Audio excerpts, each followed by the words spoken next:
چی شده؟ با کی دعوا می‌کردی؟ خورم پرسیدم دعوا می‌کردی؟ ها؟ نه، منظورم اینه تو چرا اومدی؟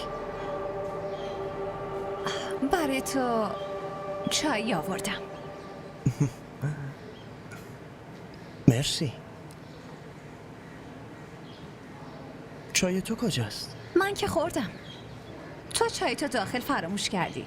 واسه همین برات آوردم. او آره خوشمزه است. راستشون چی شده؟ مشکلی پیش اومده؟ نه مشکلی نیست. راستش